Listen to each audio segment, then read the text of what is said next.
Well, sir, it's late afternoon as we approach the small house halfway up in the next block now. And here, walking along the alley towards home, we see Mr. Rush Gook. The young man has just finished an intensive session of baseball in Tatman's vacant lot.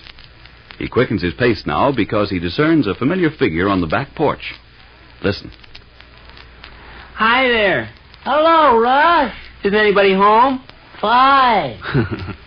Glorious day. Yeah. Isn't anybody home? Fine. I guess nobody's home. Mom's downtown shopping with Miss Stembottom, I think. Yeah, that's about the size of it. No, I only been sitting here about 5 minutes. Like to come in the house? Very pleasant out here, Rush. Yes, it is.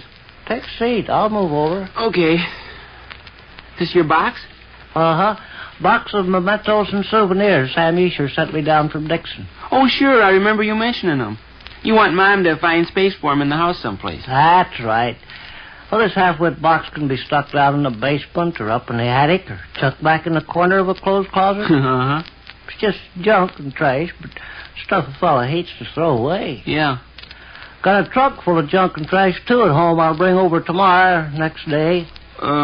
Maybe you better consult Mom about it first. Fine. No, she can throw the half-wit trunk in any old corner. The reason I say you better consult Mom first, Uncle Fletcher, is because I heard her remarking to Gov we haven't got any extra storage space around here. Uh-huh. I even wonder if she'll be able to find room for this box.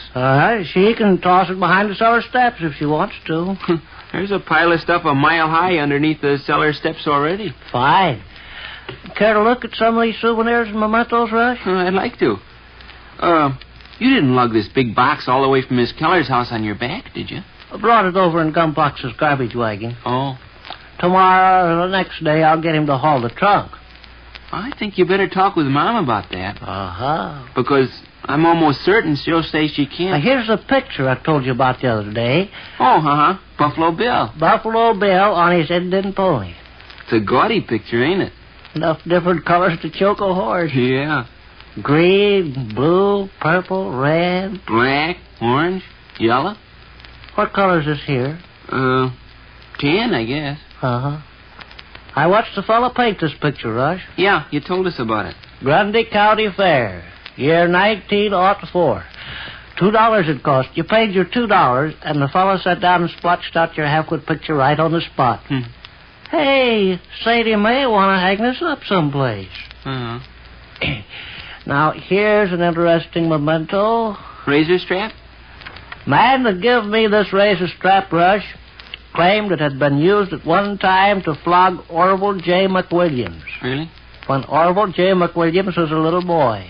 You know who Orville J. McWilliams was, don't you? No.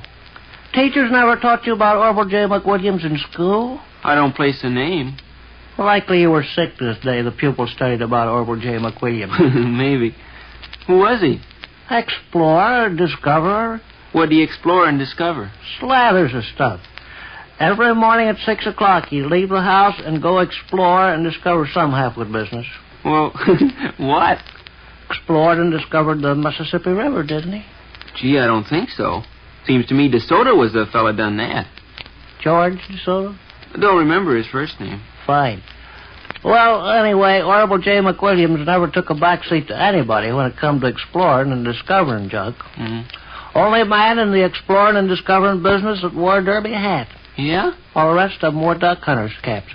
Sherlock Holmes kind of did, you know, a bill down the back and a bill down the front. Uh-huh. Orville J. McWilliams wore a derby.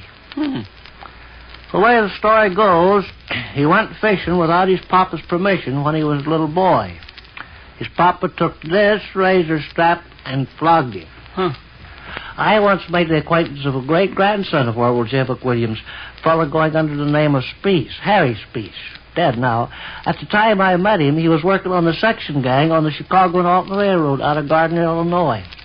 Wore a heavy overcoat winter and summer. Reached almost to the ground and had a fur collar on it. You'd see him out on the track driving spikes with the thermometer 95 degrees in the shade. You say to him, Harry, ain't that overcoat warm? I like to be comfortable, he'd tell you. I suppose he was comfortable, or he'd have taken it off. Great-grandson of Orville J. McWilliams, a famous explorer and discoverer. Uh-huh.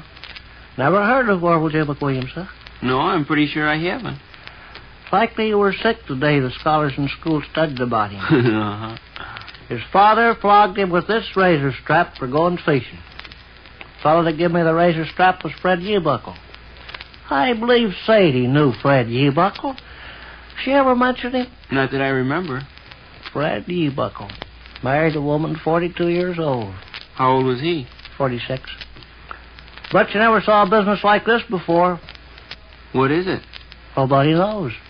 Whoa. What's it for? Nobody knows. Looks kind of like a can opener. Yes, it does. Looks kind of like a can opener. But whether it's a can opener or not, nobody knows. Where'd you get it? Archie Williams and his brother Pete gave it to me after Archie passed away. Archie was an inventor, see? He invented this contraption and died before he had an opportunity to tell his family what it was supposed to be. You can't open cans with it. You can't play music with it. You can't do anything with it.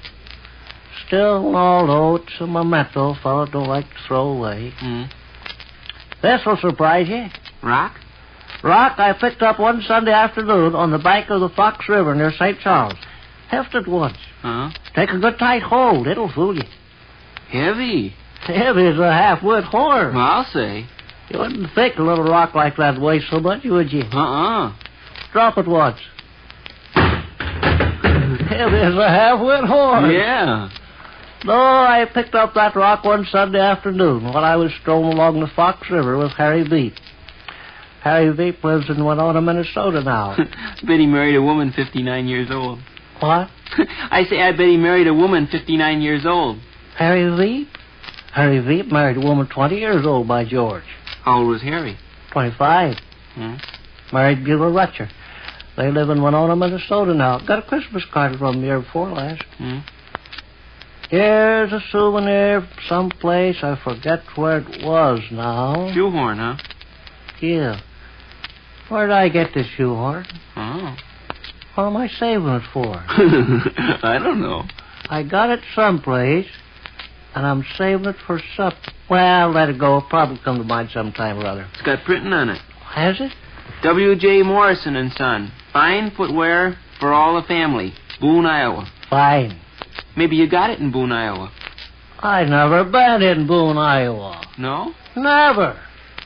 I've been to Cedar Rapids, I've been to Ottumwa, I've been to Sioux City, and I've been to Des Moines, but not Boone. No, sir. Ask your mother when she gets home. She'll tell you. She'll tell you I've never been to Boone, Iowa, and she won't blink an eye. Here's a framed picture of some half-wit. I can't recall who he is. Plenty bald-headed, ain't he? Yes, indeed. Might be some relation to my landlady's. She's got relations by the bushel. Spread all over the country, too. Maine, Massachusetts, Kentucky, Ohio, all them states. New York, North Carolina, Wyoming, Texas. All them states. Tennessee. Michigan, Montana, Utah, Maryland. All them states. No, I don't know who this half-wit is. Tell you what, Rush. Maybe your mother'd find it more convenient to distribute these souvenirs and mementos around the house. In place of keep them in this box. How you mean? Fine. I didn't quite understand. See, this is a pretty bulky box. Takes up considerable space. Yeah. Sadie might rather empty the box and tuck the different souvenirs and mementos in separate places. This picture, for instance, she could keep in her dresser drawer. This rock could be hid away in a bookcase, shoehorn in the library table. Same way with the junk and trash in the trunk I'll bring over tomorrow, next day. I think you better discuss it with Mom. Fine. Oh, she might like the distributing arrangements a good deal better. About that trunk, Uncle Fletcher, I think I can tell you, Mom hasn't got an extra inch of space. Here, by George. Sleeve garters? Dead sleeve garters. I got no more elastic in them than a rabbit. One of them sleeve garters in a bet. Oscar Slavers, fellow there in Belvedere, bet me a pair of sleeve garters he could crack a walnut with his teeth. Chewed and bit and choked and sweat for an hour and a half. Never phased the walnut. These are those sleeve garters. Oscar Slavers. Didn't have sense enough to stay out in the rain. Married a woman 34 years old. How old was he? 36. Here's a bicycle pants clip. Button off a policeman's uniform. Another picture, some half-wit. I can't place who he is. Oh. Relation of Miss Culler's likely. She's got relations all over the Union. Pennsylvania, Oregon, Delaware, Washington, all them different states. South Carolina, Vermont, North Dakota, Louisiana. All them states.